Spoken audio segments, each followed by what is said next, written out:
ఏడో దశ లోక్సభ ఎన్నికల పోలింగ్ జూన్ 1న జరగనుంది. దీంతో ఎన్నికల ప్రచారంలో భాగంగా ప్రధాని మోదీ ఈ రోజు పశ్చిమ బెంగాల్ రాష్ట్రంలో పర్యటిస్తున్నారు. ఏడో దశ ఎన్నికలకు ముందు ప్రతిపక్షాలను టార్గెట్ చేసిన నరేంద్ర మోదీ గత 24 ఏళ్లుగా విపక్షాలు తనపై దౌర్జన్యం చేస్తున్నాయని అన్నారు. ఎన్నికలు జరిగినా జరగకపోయినా ఈ వ్యక్తులు దుర్వినియోగం చేసేందుకే ఇష్టపడతారని ప్రతిపక్షాలను విమర్శించారు. అలాగే భారతదేశంలోని అన్ని రాజకీయ పార్టీల నాయకులతో తనకు మంచి సంబంధాలు ఉన్నాయన్న మోదీ ప్రజాస్వామ్యంలో శత్రుత్వం ఉండదన్నారు. ఇక మరోవైపు బెంగాల్ సీఎం మమతా బెనర్జీని లక్ష్యంగా చేసుకుని ప్రధాని మోదీ తీవ్ర విమర్శలు గుప్పించారు. బెంగాల్ ఎన్నికల్లో టీఎంసీ మనుగడ కోసం పోరాడుతోందన్నారు.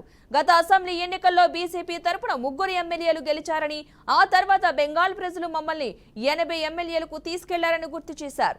ఈసారి భారతదేశంలో అత్యుత్తమ పనితీరు కనబరిచిన రాష్ట్రం ఏదైనా ఉంటే అది పశ్చిమ బెంగాల్ మాత్రమేనని అన్నారు. బెంగాల్లో ఎన్నికలు ఏకపక్షంగా ఉన్నాయని మోదీ తెలిపారు.